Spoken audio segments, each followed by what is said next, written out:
and welcome back. Today is Wednesday, November 26th. I have your 5 best bets for you in the NBA today. As always, if you're new to the channel, welcome to the page. Today is no joke. Again, I apologize. I will be going away for this Thanksgiving for the first time in a while. I'm very excited. So I'm going away, so there will be no videos until maybe next Monday, but definitely next Tuesday I'll be returning. But please make sure to follow my Twitter at DaWiddler. Maybe I'll be able to post plays there. I'm not 100% sure if Philly does have sports betting or not, but I definitely will be taking it easy for these next few days over there. But if I'm able to, please make sure to follow my Twitter at DaWiddler. That's where I'll be posting the plays there. Because I don't think I'll be able to make a video during that time. But today's NBA Cup Wednesday. It's been a weird NBA Cup. They went from just doing it every single Friday to today. This week is just NBA Cup week. I kind of like it overall, but I wish they kind of did it last year. But yesterday was NBA Cup, today's NBA Cup, and Friday is NBA Cup. So these games, some of these teams have played 3 of their 4 games already, or some of these teams have played 2 of their 4 games. So there's definitely a lot of seeding and like like wild card. There's a number 1 seed. There's a number 1 seed that gets around by. Then there's like the 2 wild card teams, and the NBA Cup is still very new and overall. But we have a massive 9-game NBA slate here today, starting from 4, ending at 9 o'clock here. I have written down everything, so this start is definitely going to be a little busier. So if you're just wanting to skip to the plays, I definitely have the time code down below on when they plays. But I'm going to run through all of these games here, talk about the seedings and the implications for each team. Some may be fast, some may be slow, but let's just jump into it. For the first game is at 4 o'clock. We have Detroit versus the Celtics, 228 over-under on ESPN. We get 3 primetime games. We got to love that. 3 primetime games. We get to watch NBA action, feast week NBA action, football all day tomorrow. Massive sports week overall. But yet 4 o'clock, Detroit is the 2nd seed with the Orlando Magic being the number 1 seed. And if you saw last night, Orlando Magic's point differential is through the roof. So if Detroit wants the number 1 seed, they need to blow out the Boston Celtics. But they do play the Orlando Magic on Friday. So definitely keep an eye out for that game. That game will be a must bet on game. A Magic versus Pistons. Imagine saying that like 5 years ago. But that will be a must bet game on Friday. But today we get the Pistons versus the Celtics. Celtics are 1-2 in the group. They're minus 20. So if they want to have a shot at all in the NBA Cup, they need to win this game, and they need to win this game by a lot of points. But I highly doubt that in this game. I think the Pistons are going to roll them in this game. But if the Celtics want to try in this game, that'd be awesome. But that game is the early game where the Pistons need that game. If they want to get the first round bye in the NBA Cup, they need to win that game, and then they need to beat the Magic. But Magic just blew out the 76ers last night, so that was a massive game for this NBA Cup game today.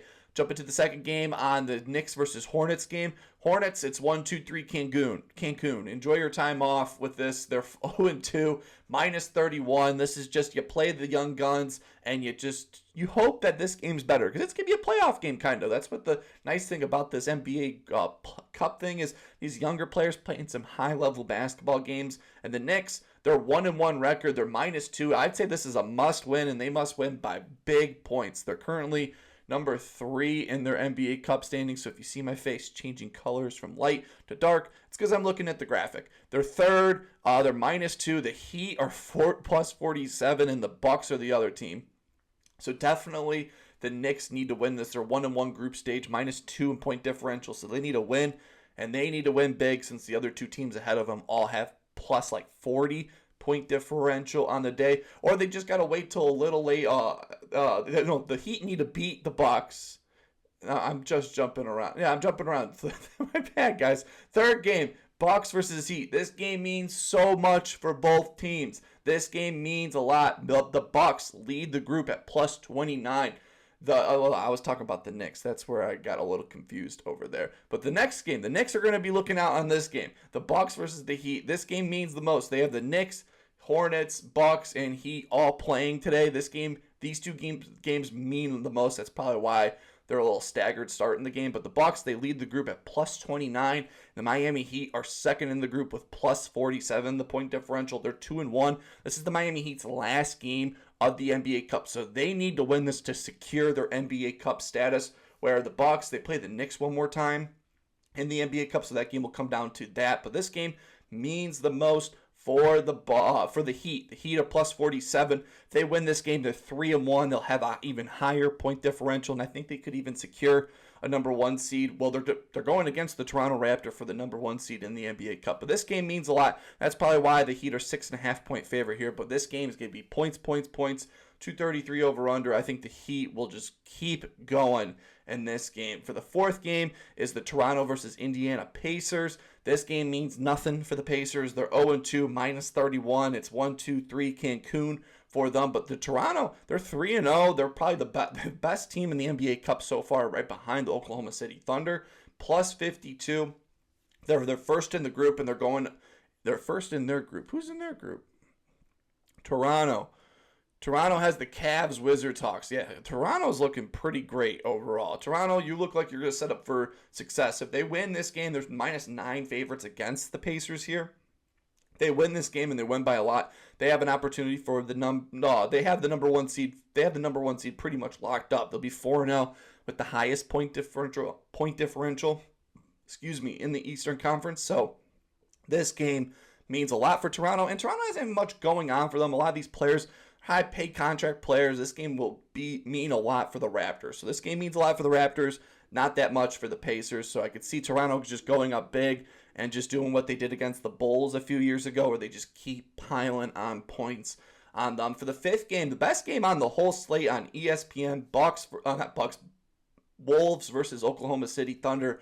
229 over under. Oklahoma City 10.5-point favorites. This game means a lot for both of these teams. Minnesota, they're third in group play, 2-1 at plus 53. Yeah, they're third with a plus 53 point differential because they lost to the Suns the other day, if you remember, on Friday. They're 2-1. They need this win against the Oklahoma City Thunder if they want a shot at the NBA Cup, where the Oklahoma City Thunder, they're up 2-0. They're first in their group, plus 56. If they drop this one, they play the Suns on Friday, so they will definitely probably win that game against the Suns. They beat everyone. So this game today, if the Wolves want to make a shot in the NBA Cup, this is the game they got to win. And the Oklahoma City Thunder, if they want to keep continuing to beat the NBA record for most wins on the season, this is a game they should just dominate in. But this game should be a ton of fun. Anthony Edwards, SGA. This game means a lot for both of these teams for the NBA Cup. So this game will be must-watch TV. The 10.5, if this game will be closer than that overall.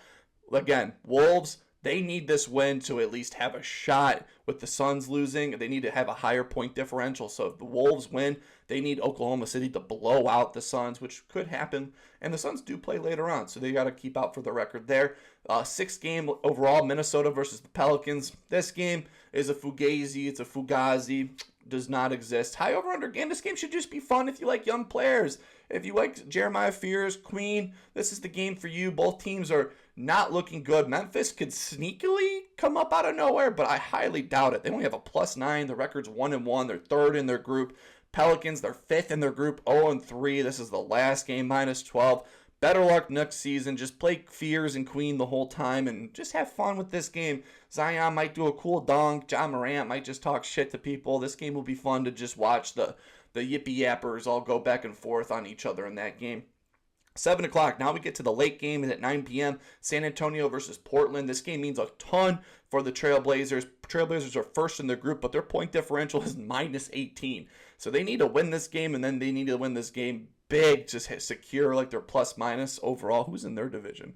Yeah, see, hey, I'm doing this all live. They have the Nuggets right behind them. It's probably because they beat the Nuggets at home. That's why they're the first seed. But if the Portland Trailblazers win this game and they have a positive point differential, I feel like they're pretty much locked up for the NBA Cup. So the Portland Trailblazers need this game. This game matters to them. Where the Spurs, this game kind of doesn't mean anything. They could win this game, but they're still without Wemby in this one. So do we really think the Spurs are going to win this game? 1-1, +10 in their point differential. So Portland, they want to go plus on their point differential, and they want to end 3-1. So Portland all day. Portland -2. First free play of the day. Monster lock of the year, century. Portland, going to blow them out. Because they need to. They're -18 point differential. They blow that game. Yikes. Chauncey Billups will be on the phone being like, yes, my apprentices, way to go on this one. Way to lose. We got to keep going here. Phoenix versus Sacramento Kings. This game does not mean anything for the Kings. This game means a lot for the Suns. Suns are up 2-0 in their group, plus 23-point differential. They do play Oklahoma City Thunder on Friday, but they want to secure a playoff spot, and they got to hope that the Wolves lose that game tonight, and then they just got to hope that they win this game and have a higher point differential than the Wolves. And then the late game, the best game on ESPN again, Golden State versus Houston. This game doesn't mean shit pretty much for either team, I would have to say. Golden State, they're 5th in their group, 1-2, minus 27 the point differential. So Golden State would need to win this game by like 1,000,000 points. So they're 1-2-3 Cancun. And then Houston, they're 1-2 with a plus 11 point differential. I doubt that they could do anything in this one, especially for how stacked the Western Conference is. They still got the Wolves, Nuggets, that they're all ahead of them in the standings. So this game will mean nothing. It's going to be a fun primetime game, but mean nothing for both of these teams. But that was a lot of talking of the NBA action on the day. Massive slate, 11 minutes in. I've yet to do this ever, but today we have 5 brand new plays in these games all today. And before we jump into today's plays, we got to recap yesterday's action. And yesterday in the NBA, ended up going 0-2 in best bets. Joel Embiid, he was fading. He would have been the easy cash. But Jalen Johnson, 17. He finished with 14. That game was crazy. First 2 games were just blowout central in this one. Overall, crazy. Not crazy. Kind of sucked. LeBron James finished at 6 and 6 rebounds, assists. It was all Luka first half. Should have just stuck with LeBron points, but I felt fancy doing the rebounds, assists on that, and I paid the price. 0-2 day yesterday. Jalen Johnson, again, that game was a blowout. He probably could have done it if it was a full game and the game was close, or any closer than the 40-point blowout than it was. But hey, 0-2 day, nothing like today, the last video for me on the week. Let's just jump into it. For my first play of the day in this 4 o'clock game, again, this game matters for the Pistons, but I'm on the Celtics side of the ball because this man has a great history of getting the over against the Detroit Pistons. So give me Payton, Pritchard, pushing Pete to go over 16.5 points, coming minus 110 on DraftKings. The Pistons allowed the 11th most points to the shooting guard position these last 7 games. And and he's gone over 7 for his last 8 games against the Pistons, averaging 19.5 points per game. Last 5 games against the Pistons, he's had 19, 27, 18. Then he just had 21 plus points in the most recent matchup, averaging 20.8 points per game in the last 5. And he's been cooking. Over 4 for his last 5 overall, averaging 21.6 points per game. Overall, we love that. 100% hit rate versus Detroit without Jason Tatum in the lineup, averaging 22 points per game. Last 3 NBA Cup games, he scored 15, 27, and 13, so pretty much in the middle of the pack for the NBA Cup games, but 56% hit rate at home this season, averaging 18 points per game, and he's gone over 3 for his last 3 against the Pistons at home, scoring 23, 19, and 27 plus points in his last 3 against them, averaging 15 field goal attempts per game this season. We love that. When he takes 15 plus shots in a game, he gets the over 89% of the time, so please just push him, Pete. Just push up a lot of shots in this game. You love playing the Pistons. You might as well just continue the streak. Projected 20-plus points in my system. Pistons versus shooting guards. Lots of massive games. C.J. McCollum, 42. Kevin Herter, 20. Ben Mathurin, 25. Then they just allowed 25 to A.J. Green in the most recent game. Payton Pritchard, 7 for his last 8 against the Pistons. He's going to make it 8 for his last 9. So give me Payton Pritchard pushing Pete to go over 16.5 points, coming to minus 110. On DraftKings, jumping to my second play in this Charlotte versus Knicks game. This game matters for the Knicks if they want to win or have a shot in the NBA Cup, and I'm going to the point guard on the Knicks team. This number, come on. Jalen Brunson, he is a scoring machine to start the season, and I think we have another great spot. So give me Jalen Brunson to go over 27.5 points, coming to minus 115.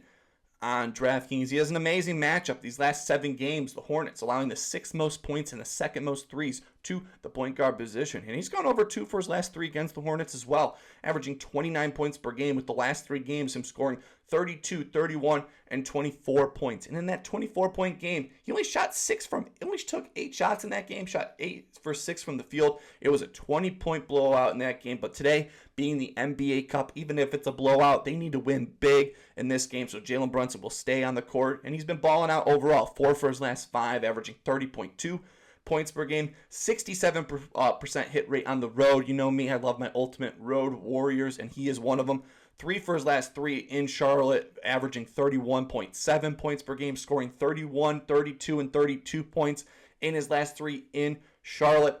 Last NBA Cup versus Charlotte, he had 31 plus points in that game. JB has played 6 NBA Cup games, and in 4 of them, he scored 29 plus points in 4 of those. I have him projected at 30 plus points in this game. I think Charlotte Hornets, they've been getting killed by point guards. James Harden, double nickel the other day. Ryan Collins, 20 and 25 against them. Luka, 38. And then Nickeil Alexander-Walker just recently put up 23 plus points. Charlotte allowing the 6th most points, 2nd most threes to the point guard position. This game matters for the New York Knickerbockers. So give me Jalen, Brunson, the Chicago kid, to go over 27.5 points, come to minus 115 on DraftKings. Probably my favorite play on the whole day. That game means a lot for the Knicks. Jumping to my third play. 2 more plays to go. It's been a long video over here. Hopefully you guys are still watching. If you're watching and you're new to the channel, please leave a like and subscribe. Like 90% of my viewers are unsubscribed people. Come on, it means the world to me just subscribing. You guys can change my life with just a like and subscribe. I would love to just do this full time and just talk NBA action, and it only counts if you guys do it for me. So I truly appreciate the support this page has been getting.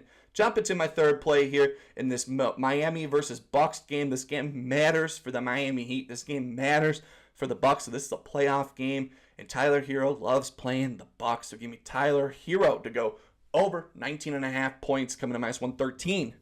On DraftKings, the Bucks allow the 12th most points and the most threes to the shooting guard position in these last 7 games. The Bucks on the season allow the 7th most threes to the shooting guard position. And Tyler Herro loves to chuck up as many shots as he can. He's gone over 3 for his last 5 against the Bucks, averaging 26.6 points per game, with the last 5 games him scoring 35, 19, 18, 21, and 40 in the most recent game. Started off the season 1 for 1 on the season. Woohoo! He's 100% hit rate on the year. Chalk it up. That's all you guys got to hear for this play. Scored 24 plus points in that game. He's played 5 NBA Cup games in his career. He scored 20 of them in 4 of his 5 NBA Cup games. He played 29 plus minutes in a return, near normal minutes for Tyler Herro. He's normally averages 33 minutes played per game, so 4 less minutes than normal. And when Tyler Herro plays 29 plus minutes in a game last season, 80% hit rate, averaging 24.5 points per game.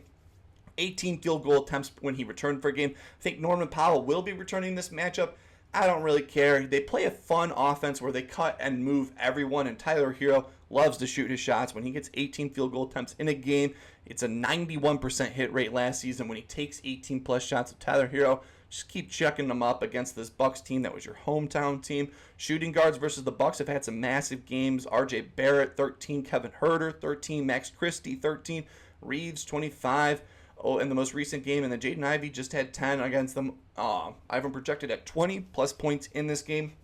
The Bucks, these last 7 games, allowing the 12th most points and the most threes to the shooting guard position. 3 for his last 5 against the Bucks. I think Tyler Herro has another massive game here. So give me Tyler Herro to go over 19.5 points, coming to minus 113 on DraftKings. Jumping to my 4th play using my DraftKings 50% profit boost for the Thanksgiving day. So they give you that 3 options. You could do your risk-free play. For me, they always give me my risk-free play for only a $5 max, so I kind of don't really do those as often. But I'm using my 50% profit boost on this one in the Wolves versus Oklahoma City Thunder. This game should be cinema here tonight. This game matters for both teams. SGA versus Ant. I'm on the SGA side, so give me Shai Gilgeous-Alexander to score 30 plus points using my FanDuel 50% profit boost to get this at plus 102 on FanDuel. SGA has cooked in this matchup in the past. Granted, the Wolves are number 2 in the league against point guards, but that doesn't matter. SGA, he's gone over 11 for his last 13 against the Wolves, averaging 33.3 points per game. He's gone over 7 for his last 7 home games against the Wolves, averaging 36.1 points per game. He's gone over 4 for his last 5 this season, averaging 31.4 points per game. 88% hit rate at home, averaging 31.9 points per game this season. The only under was against the Golden State Warriors, where he scored 24 plus points. Last 5 against the Wolves, he scored 31, 38, 14, 40, and 34. Last 2 regular season games, he scored 37 and 39 on them. He just puts buckets on them. Last 5 NBA Cup games, he scored 39, 32, 21, 30, and 31 in his last. And now he gets this heavyweight NBA Cup game. He did play the Wolves last year in the NBA Cup game. Scored 32 plus points in that game. Point guards versus the Wolves have had some massive games recently. Keontae George, 27. Jamal Murray, 23. Colin Gillespie, 20. Minnesota does have a great defensive rating. They're number 5 in the league. But on the road, they jumped down to 11th. So on the road, they're a little worse on the defensive end. And SGA has murdered this matchup at home again. 7 for his last 7. I have him projected at 34+ points in this game. This game matters for both teams. He will play in the fourth quarter, so give me Shai Gilgeous-Alexander to score 30+ points, coming at plus 102, using my FanDuel 50% profit boost on there, and jump into my fifth and final play of the day. It has been a long video, but it's been a fun video. I just love talking NBA. This is fun, just talking about. I took a lot of time writing out all of those matchups ahead of time, so hopefully I get paid in a reward of a 5-0 sweep. And for my fifth and final play in this Warriors-Golden State matchup, 224 over under. This game matters for the Rockets and Thompson. Without Kevin Durant, without Fred VanVleet, he is this team's offensive engine with Sengun. So give me Thompson to go over 12.5 rebounds, assists, coming minus 119 on DraftKings. Without Kevin Durant and Fred VanVleet, 65% hit rate last season, averaging 13.8 rebounds, assists. He's gone over 2 for his last 4 against the Golden State Warriors in the regular season. Yes, I took off that crazy, horrible playoff series that he had. If you're really wanting to know his last 5 games against the Warriors, he had 11, all in that playoff series, 11, 11, 9, 9, and 12. So he's 0 for his last 5 in playoff games against them. But this is the regular season, over 2 for his last 4 versus the Golden State Warriors in the regular season, averaging 12.2 rebounds, assists per game. And he's gone only over 2 for his last 5, averaging 11.4 rebounds, assists per game. Last 5 games, he's had 6, 12, 15, 9. Then he just had 15 rebounds, assists. That was his first game without Kevin Durant in the lineup, and he looked great in that game. He had 22 potential rebound and assist chances in that game. Could even blow this number out of the water. Without Kevin Durant, Thompson has gone over, without Fred VanVleet and Kevin Durant, he's gone over 8 for his last 10, averaging 14.3 rebounds, assists per game with 20.9 potential rebounds and assist chances. Last game versus Golden State Warriors without Fred VanVleet, he had 14 rebounds, assists in that game last February. 75% hit rate on the road this season, averaging 14 rebounds, assists per game. First game in his new role, he had 15 rebounds, assists. He has this matchup last year. He had 14 rebounds, assists in this role. I have him projected at 7-7 here today, so that's at 14 rebounds, assists. I think Thompson's going to go crazy in this one. I think he's going to have a great assist game, great rebounding game. He's going to jump out of nowhere, grab some crazy boards. Quentin Post is the center for the Golden State Warriors, so that will bring out Sengun, leaving plenty of rebound opportunities for Thompson. So give me Thompson to go over 12.5 rebounds, assists, coming to minus 119 on DraftKings. And those are my 5 best bets for you in the NBA today. As always, massive card. Thompson over 12.5. SGA 30+ points using my FanDuel 50% profit boost. Tyler Herro over 19.5 points. Jalen Brunson over 27.5 points. And Push and P to start off our day over 16.5 points. Massive video here for you guys today. Hopefully you guys are having a wonderful day. Please pay me off my reward for at least leaving a like and subscribe down below. It means the world to me overall. I do apologize. I will be gone for the weekend, but I cannot wait to come back and talk NBA action with you guys. Hopefully having a wonderful day. Happy Thanksgiving. Hopefully you guys are thankful. Enjoy the football and sports day that's all ahead of us this whole week. Go Bears. It's a massive week overall. Keep on smiling, and I will see you in the next one.